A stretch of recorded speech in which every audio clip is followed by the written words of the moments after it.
नमस्कार दोस्तों। पहले मैंने शुरू किया तो कोई कमेंट लाइक नहीं दिख रहे थे और अब भी लाइक कमेंट कुछ नहीं दिख रहा है। तो जैसा कि आज वार गुरुवार है और 21 अप्रैल 2022 और हर गुरुवार की भांति आज भी मैं दो रचनाकारों की प्रतिनिधि बाल कविताओं का वाचन करूंगा। बाल अखबार टाबरटोली के सौजन्य से ये प्रतिनिधि बाल कविताओं की ये 9वीं कड़ी होगी। 9वीं कड़ी, इससे पहले 8 कड़ियाँ प्रसारित हो चुकी हैं।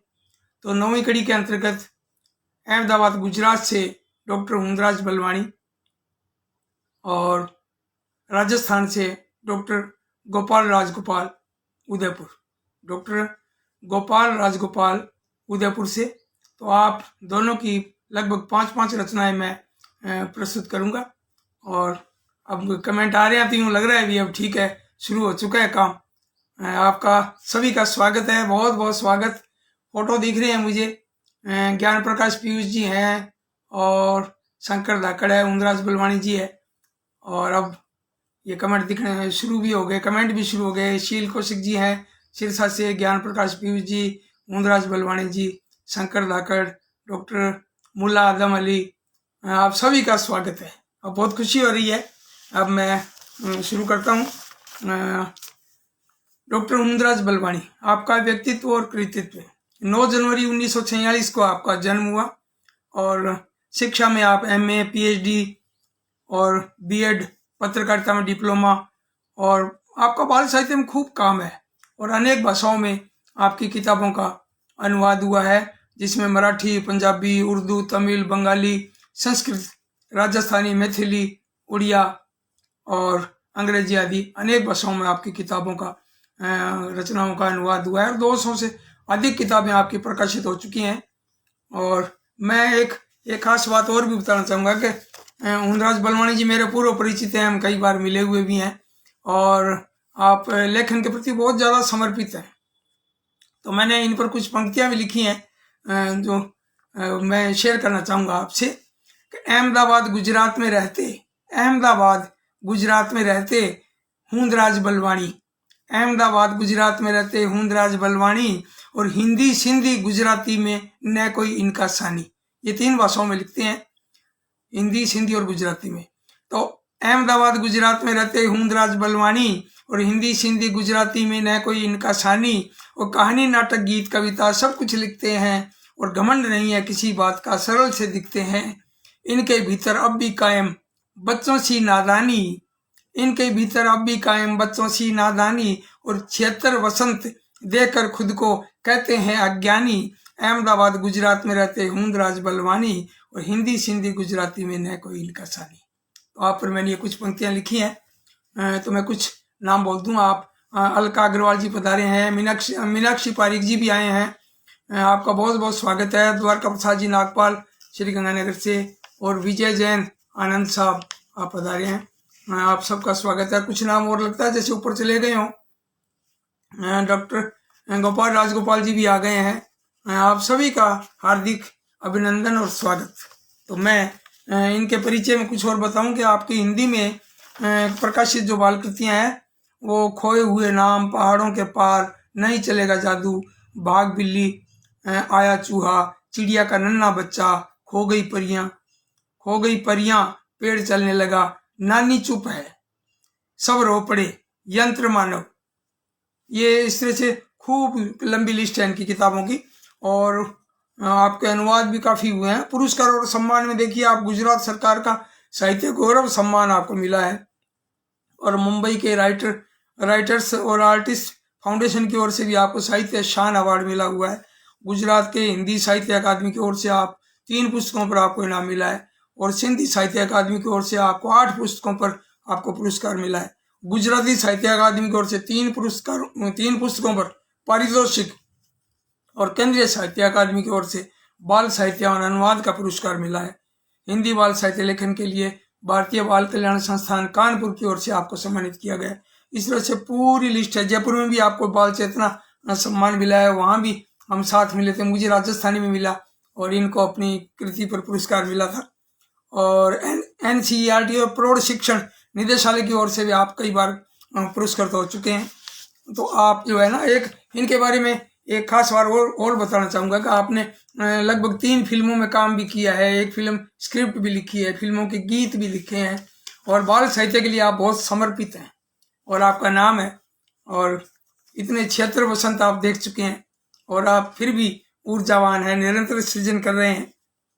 अनेक पत्रिकाओं का आपने संपादन भी किया है, बाल दर्शन जो हिंदी की है, गुजराती में बाल सृष्टि है और सिंधी में है बाग बहार। यानी हिंदी, सिंधी और राजस्थानी में आपने खूब काम किया है और आपको अनेक इनाम मिले हैं और निरंतर आप सृजन करते रहें और सबकी प्रेरणा बनते रहें।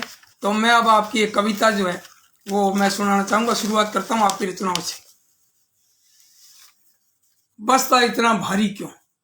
इस कविता में बच्चे की एक पीड़ा देखिए आप, बहुत ही जबरदस्त। और बस्ता जो है ना भारी, ये समस्या है भी लंबे समय से। मेरी भी एक है 4 पंक्तियों की छोटी सी।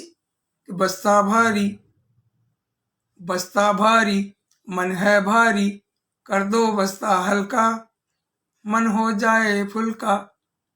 तो मैं बाल साहित्यकार दीनदयाल शर्मा आप सभी का हार्दिक अभिनंदन करता हूं और हुंदराज बलवानी जी की अब कविता से और ये कविता पाठ और इनके वाचन की प्रक्रिया शुरू करता हूं।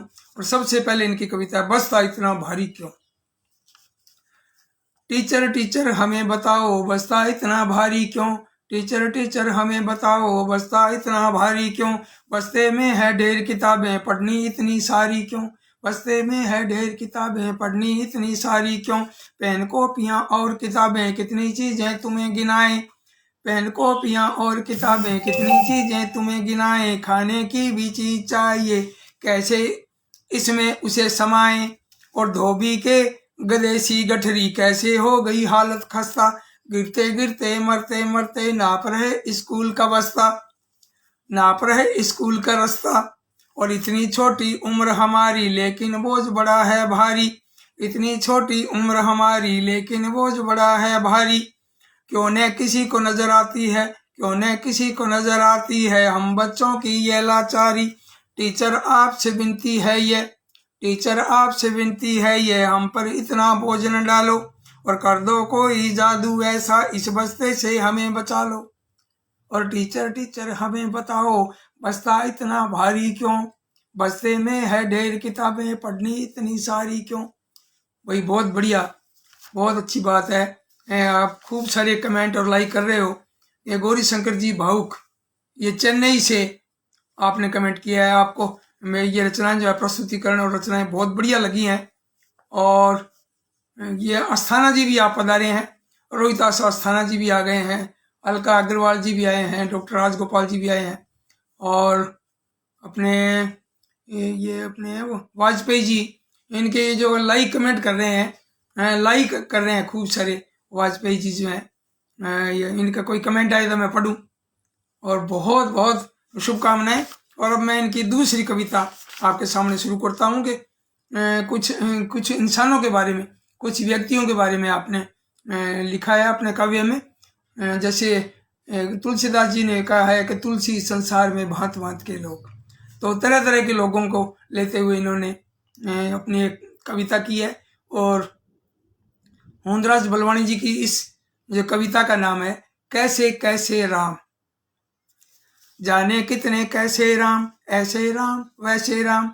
जाने कितने कैसे राम, ऐसे राम वैसे राम। सुस्त राम की लंबी पूंछें, सुस्त राम की लंबी मूछें, सुस्त राम की लंबी मूछें बंट लगाए हैं दिन भर उनके। सुस्त राम की लंबी मूछें बंट लगाए हैं दिन भर उनके। उसे न कोई काम पसंद है बस केवल आराम पसंद है। बैठ गुजारी सुबह और शाम, जाने कितने कैसे राम। और झूठा राम के झूठ की माया कोई आज तक समझ न पाया। झूठा राम के झूठ की माया कोई आज तक समझ न पाया। झूठे ही खाना झूठे ही पीना, झूठ बोल कर दिन भर जीना। झूठ को हरदम करे सलाम, जाने कितने कैसे राम। लोभी राम है लोभ सिखाना, भोंदू राम कुछ समझ न पाना। लोभी राम है लोभ सिखाना, भोंदू राम कुछ समझ न पाना। और पेटू राम के पेट में चूहे लगे दौड़ने सब हड़ पाया। पेटू राम के पेट में चूहे लगे दौड़ने सब हड़ पाया। जैसे नाम है वैसे काम, न जाने कितने कैसे राम, जैसे नाम है वैसे काम, जाने कितने कैसे राम, जाने कितने कैसे राम। तो भाई बहुत बढ़िया लग रहा है। ये वाजपेयी जी के तो खूब सारे जो है ना ये लाइक्स आ रहे हैं और बहुत ही बढ़िया खूब लाइक्स कर रहे हैं। बहुत अच्छा लग रहा है। और आगे कोई कमेंट आएगा तो मैं पढ़ूंगा।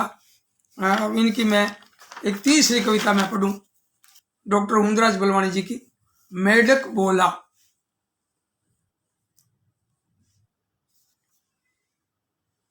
ये गीत बहुत सुंदर बता रहे हैं और कुछ आगे कमेंट आगे चला गया, पता नहीं लग रहा था कि पढ़ने में कठिनाई है, क्योंकि हाथ से लिखा हुआ है। तो हाथ से लिखे होने में थोड़ा बहुत अभ्यास के बावजूद भी, मैंने एक बार पढ़ी हुई है, पढ़ने के बावजूद भी थोड़ा बहुत यूं लगता है कि कहीं कहीं अटक जाते हैं तो उसको सुधार लेते हैं। मेढक बोला, तो मेढक में क्या करते हैं, ज्यादातर कहीं मेंढक लिखते हैं और कहीं मेढक लिखते हैं, ढे के नीचे भी नुक्ता लगाते हैं, जबकि न तो मैं पर अनुस्वार आता है, मे आएगा मे, और ढे मेढक। मेढक बोला, मेढक बोला टर जी, उछलों को दूं इधर उधर जी। अब ये दो पंक्तियों में यूं लगता है जैसे चित्र हमारे सामने आ गया। मेढक बोला टर जी, उछलों को दूं इधर उधर जी, रहता हूं पानी के भीतर और कभी कभी आ जाता बाहर, पानी में ही घर है मेरा और भूमि पर भी रहता डेरा। बारिश के दिन जब हैं आते लोग लिए फिरते हैं छाते, मैं भी तब प्रसन्न हो जाता, मैं भी तब प्रसन्न हो जाता, टर टर टर का गीत सुनाता, टप टप टप टप पानी बरसे, लोग निकल आते हैं घर से, टप टप टप टप पानी बरसे, लोग निकल आते हैं घर से, उन्हें देख कर मैं खुश होता, पानी में फिर मारूं गोता। मेढक बोला टर टर टर जी, उछलों को दूं इधर उधर जी, रहता हूं पानी के भीतर कभी कभी आ जाता बाहर। बहुत बढ़िया भाई, बहुत बढ़िया। यानी कि पूरा चित्र जो है ये कविता में आ गया, यूं दिखने लग गया कबूतर जो है, ये जो मेंढक जो है वो दिखने लग गया, अभी पानी में दिखने लग गया, कभी उछलता हुआ दिख रहा है, क्योंकि जैसी हम कल्पना करते हैं तो वैसा हमें दिखाई देने लगता है। इनकी अब 3 कविताएं मैंने पढ़ी हैं और चौथी कविता है इनकी तोता पिंजरे में। तोता पिंजरे में यानी कि तोता एक तरह से कैद में, और जब आदमी पिंजरे में ऐसे बंद हो, यानी तोता हो या कोई व्यक्ति हो, कोई इस तरह बंद हो, तो यूं लगता है भी एक व्यथित मन की कविता है ये, एक पीड़ा इसमें व्यक्त की गई है। आप देखिए आप कि गांव का प्यारा प्यारा तोता, छोटा सुंदर न्यारा तोता, गांव का प्यारा प्यारा तोता, छोटा सुंदर न्यारा तोता, गांव में फुर फुर उड़ता रहता, ताल का पानी पीता रहता, पेड़ों के मीठे फल का कर मस्ती में था रहता दिन भर, उसे नहीं थी कोई फिक्र आसमान को छूता उड़कर, एक दिन उड़कर शहर में आया, एक दिन उड़कर शहर में आया, शहर देख कर वह चकराया, और शहर की दुनिया देख अनोखी उसकी आंखें खुलकर रह गई, भूल से जाकर फंसा जाल में तब से है यह बुरे हाल में, कैद में है वह उड़ नहीं पाता किसको अपना दर्द सुनाता, कर नहीं पाए वह अब कुछ भी, अब पिंजरा ही दुनिया उसकी। अब ये देख लो कि अब किसको कहे क्या कहे, अब तो उसकी दुनिया जो है एक पिंजरा है, उसमें कैद हो गया। अब तो बोले हरी मिर्च खाए या काजू बादाम खाए, कुछ भी खाए, अब कैद से मुक्त इसको कोई वो ही करेगा, कोई व्यक्ति या कोई बच्चा जो इस आजादी के अर्थ को समझेगा। अब इनकी एक कविता और है, बहुत जोरदार कविता है और बड़ी व्यंग में है, व्यंग में कविता है, बालमन की बहुत खूबसूरत कविता है, व्यंग में एक छोटी सी है वैसे, लेकिन है बहुत जोरदार। और कविता का शीर्षक है टीचर, यह इनकी 5वीं कविता है। अब देखिए एक बच्चे के मन की जो पीड़ा है वो देखिए आप, बच्चा किस तरह से व्यक्त करता है अपने घर के अंदर। गपलू एक दिन माँ से बोला, गपलू एक दिन माँ से बोला सुन लो मेरी बात, गपलू एक दिन माँ से बोला सुन लो मेरी बात, और कल से पढ़ने नहीं जाऊंगा खूब पढ़ा दिन रात, कल से पढ़ने नहीं जाऊंगा खूब पढ़ा दिन रात, और टीचर अपनी कुछ नहीं जाने। अब बच्चा क्या कहता है, बच्चा कहता है कि टीचर अपनी कुछ नहीं जाने, पूछे सिर्फ सवाल, टीचर अपनी कुछ नहीं जाने, पूछे सिर्फ सवाल, और पूछ पूछ कर तंग करती है, बुरे हैं सबके हाल।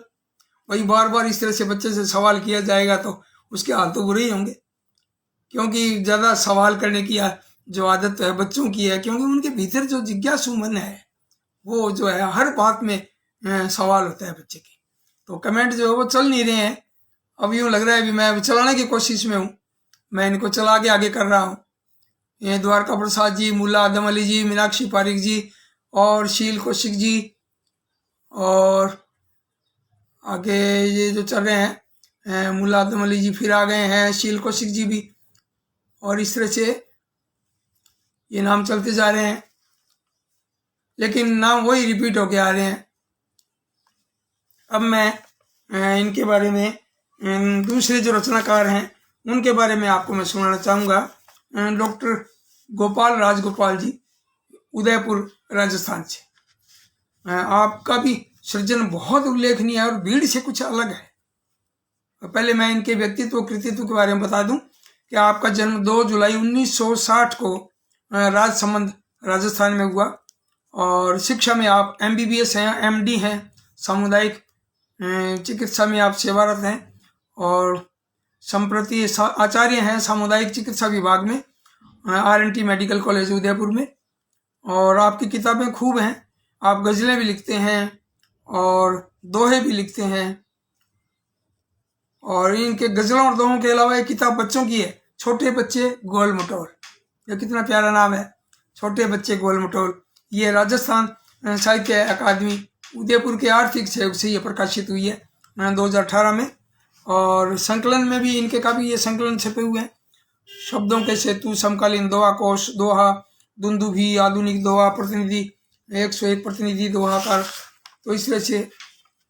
और दिल्ली से जो दिव्य रमेश जी ने उनके संपादन में किताब छपी है, कविता संचयन, साहित्य अकादमी, केंद्रीय साहित्य अकादमी दिल्ली से जो प्रकाशित है, उसमें भी आपकी रचनाएं उसमें छपी हैं, और आपके एकांकी भी प्रकाशित हैं।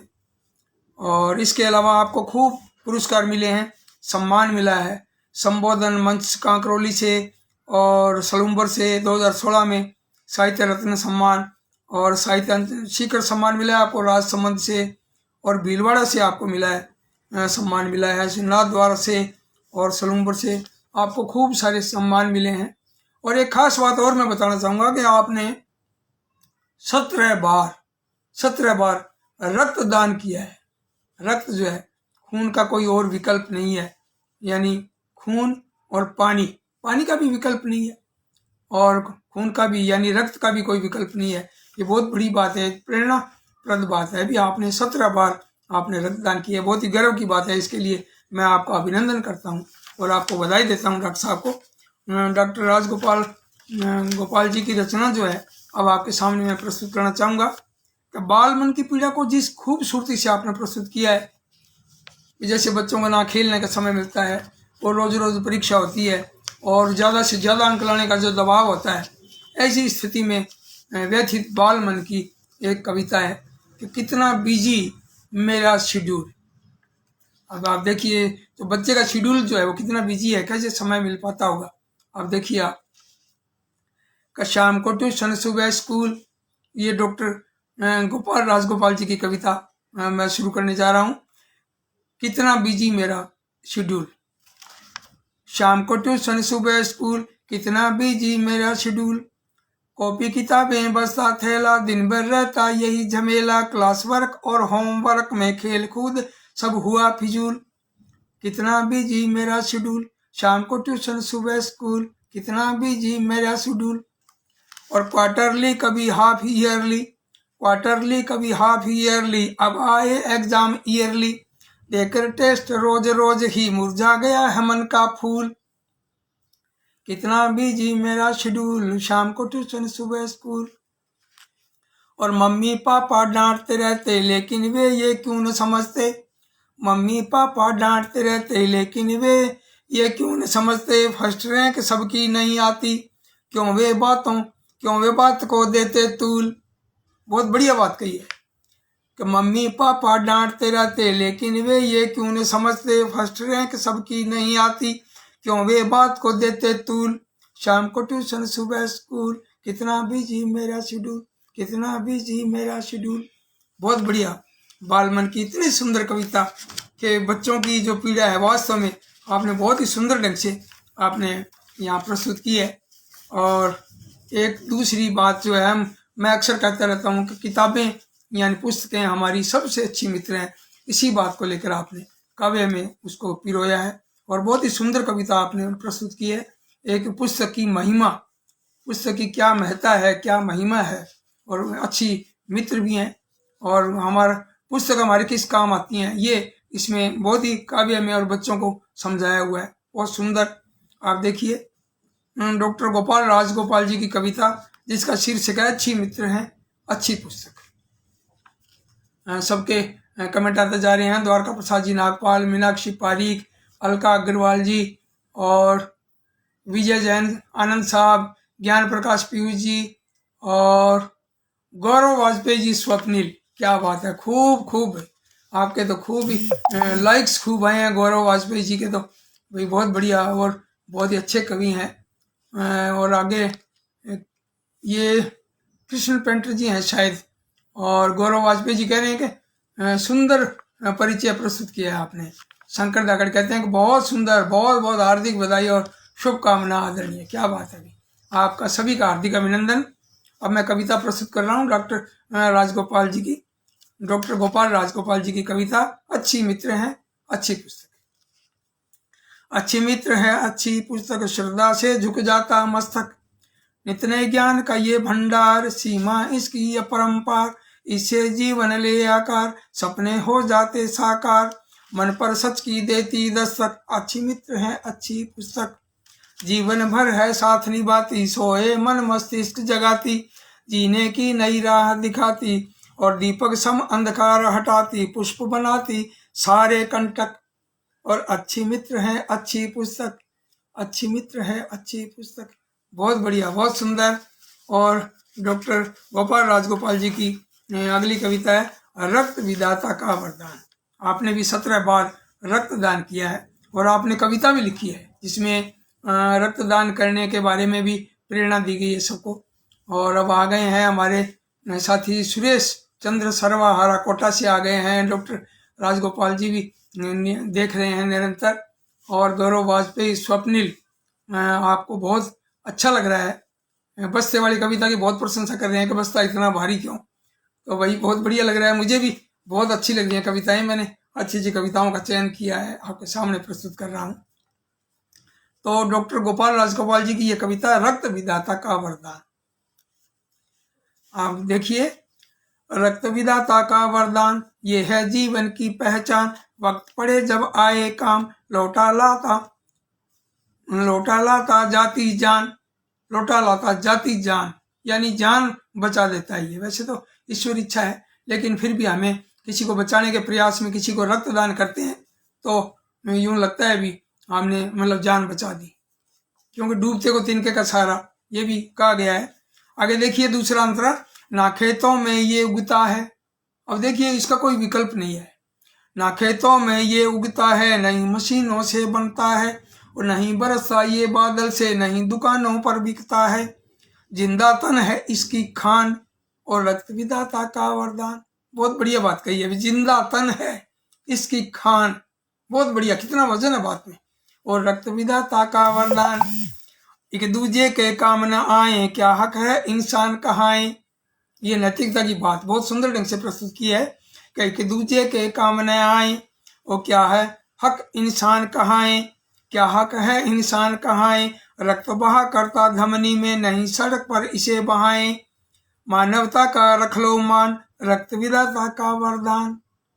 और देखिए इस कविता का अंतिम अंतरा कि देने से क्या घट जाता है, देने से क्या घट जाता है, होकर दूना फिर आता है। ये प्रकृति का वरदान देखिए आप, यानी देने के बाद में फिर और दुगना होकर आता है। ये बहुत बढ़िया, क्यों आप तो डॉक्टर हैं और बहुत ही प्रामाणिक रूप से आपने ये कविता प्रस्तुत की है कि देने से क्या घट जाता है, होकर दूना फिर आता है। सागर से 2 बूंद निकालो, वो कब खाली कहलाता है, वो कब खाली कहलाता है। छुपी हुई देने में शान, और रक्त विधाता का वरदान, रक्त विधाता का वरदान, ये है जीवन की पहचान। क्या बात है, बहुत सुंदर। बहुत बहुत बधाई डॉक्टर साहब को, डॉक्टर गोपाल राजगोपाल जी को इस कविता के लिए हार्दिक अभिनंदन। बहुत सुंदर। और आपकी ये कविता देखिए, एक अगली कविता है, अगर कहीं जो चलते पेड़, पेड़ अगर चलते तो क्या होता। बहुत ही एक कल्पना जो है, एक बाल मन की, एक बाल कवि की कल्पना देखिए आप। इरशाद अजीज भाई बीकानेर से पधारे हैं और बहुत सुंदर बता रहे हैं भी। आपका भी बहुत बहुत स्वागत है। और मोहम्मद अरशद खान साहब, क्या बात है, अस्सलाम वालेकुम भाई, बहुत बढ़िया, बहुत अच्छा लग रहा है आप पधारे हो, बहुत बढ़िया। और हरिकृष्ण जी अग्रवाल, निर्दोष, और खूब नाम जो है ना, यूँ हरदर्शन जी अग्रवाल, ये निर्दोष, और कई नाम जा रहे हैं, सुरेश चंद्र सरवाहरा जी, मोहम्मद अरशद खान साहब, इरशाद अजीज साहब, प्रभुदयाल जी श्रीवास्तव छिंदवाड़ा मध्य प्रदेश से, और गौरव वाजपेयी जी, स्वप्निल, ज्ञान प्रकाश जी पीयूष, कहने का सुंदर प्रस्तुति। अब इनकी कविता देखिए, पेड़ अगर चलता हो तो क्या स्थितियां, कवि की कल्पना देखिए आप। अगर कहीं जो चलते पेड़, बच्चों जैसे पलते पेड़, बेसुध माता लगती कहने कहीं नीम को देखा तुमने, बेसुध माता लगती कहने कहीं नीम को देखा तुमने, चार घड़ी से वो गायब है, वस्त्र हरे थे पहने उसने, कहीं खो गया मेरा लाल, जग होशियारी में है डेढ़, जग होशियारी में है डेढ़। और अगर कहीं जो चलते पेड़, बच्चों जैसे पलते पेड़, नन्हे पौधे की माँ कहती, छोटा पौधा अगर गायब होता है तो उसकी माँ क्या कहती है, नन्हे पौधे की माँ कहती तुम मत खेलो साथ बड़ों के, वो बच्चे को समझा रही है भी बड़ों के साथ मत खेलो।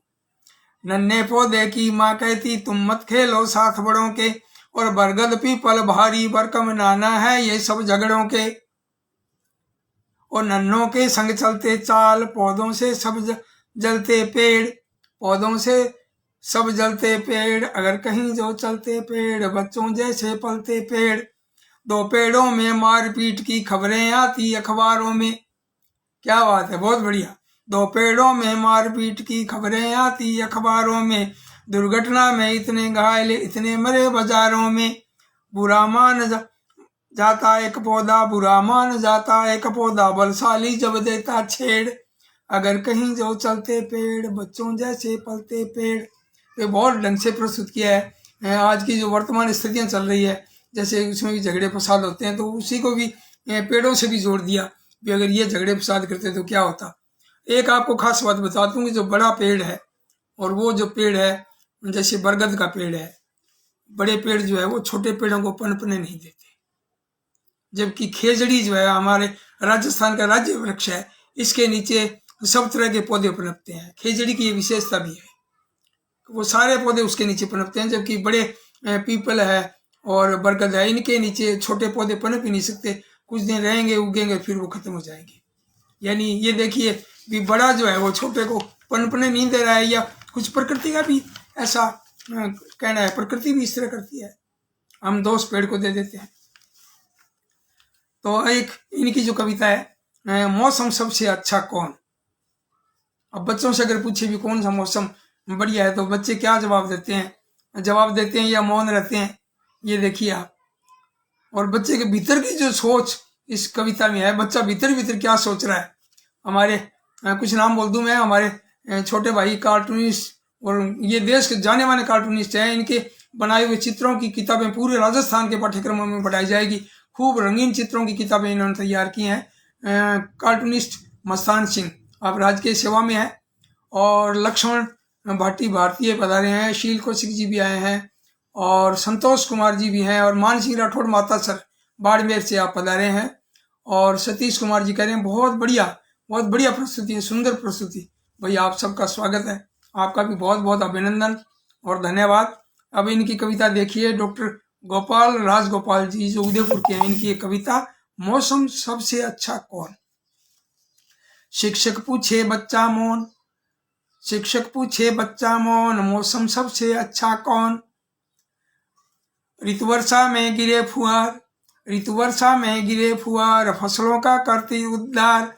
मोर पपी है दादुर सारे, मिलकर गाते नदी किनारे। मौसम पिकनिक वाला है ये, बिल्कुल नया निराला है ये। कैसे माने इसको गौन, कैसे माने इसको गौन, मौसम सबसे अच्छा कौन। और जाड़े की सर्दी ठिठुराती, जाड़े की सर्दी ठिठुराती, खाने को जीवा ललचाती। कर लो नरम धूप का सेवन, कर लो शुद्ध हाजमा पाचन। जाड़े की सर्दी ठिठुराती, खाने को जीवा ललचाती। कर लो नरम धूप का सेवन, कर लो शुद्ध हाजमा पाचन। और सूट बूट से बनो सजीले, वर्जिश करके बनो गठीले। कैसे माने इसको गौन, मौसम सबसे अच्छा कौन। और रुत गर्मी की बड़ी निराली, ये भी नहीं मजे से खाली। ठंडी संध्या की पुरवाई, शीतलता देखी अमराई। माथे से जब बहे पसीना, सार्थक हो जाता है जीना। कैसे माने इसको गौन, मौसम सबसे अच्छा कौन, मौसम सबसे अच्छा कौन। तो मैं इन कविताओं के साथ ये एक बात और बताना चाहूँगा। अभी इतनी सुंदर सुंदर कविताएं जो आपने भिजवाई हैं और मैंने प्रस्तुत की हैं, इनके साथ मैं चाहता हूँ कि एक कविता, एक मेरी भी एक कविता प्रस्तुत करूँ। अभी एक कविता में तो आप बिल्कुल स्वीकार करेंगे ही करेंगे, मुझे बहुत खुशी होगी। और मेरी ये बहुत ही पॉपुलर है ये कविता, मैं आपके सामने जो प्रस्तुत करने जा रहा हूँ। समय तो काफ़ी हो गया है, लेकिन थोड़ा ये लेट शुरू हुआ। पहले कमेंट वगैरह आपके लाइक्स नहीं आए तो मुझे यूँ लग रहा था, फिर मैंने ये दोबारा किया। तो अब मैं कविता, छोटी सी कविता और बहुत ही गेम में बच्चों को बहुत पसंद है, ये मैं आपके सामने प्रस्तुत करना चाहूँगा। और कविता का शीर्षक है उल्टा पुल्टा, और इसके रचनाकार यानी मैं, यानी दीनदयाल शर्मा। हो गया उल्टा पुल्टा एक दिन, उड़ गया हाथी पंखों के बिन। हो गया उल्टा पुल्टा एक दिन, उड़ गया हाथी पंखों के बिन। धरती से पाताल की ओर, और बीच चौराहे घनी भीड़ में भरी दोपहरी नाचा मोर। बकरी ने दो दिए थे अंडे, बकरी ने दो दिए थे अंडे, बैठे थे शमशान में पंडे। और गूंगी औरत करती शोर, चूहों की दहाड़ सुनी तो सिर के बल पर भागे चोर। और मुर्गा बोला म्याऊं म्याऊं, बिल्ली बोली कुकड़ू कू। मुर्गा बोला म्याऊं म्याऊं, बिल्ली बोली कुकड़ू कू। बिना पतंग के उड़ गई डोर, निकले तारे धरती पर तो छिप गया सूरज हो गई भोर। निकले तारे धरती पर तो छिप गया सूरज हो गई भोर।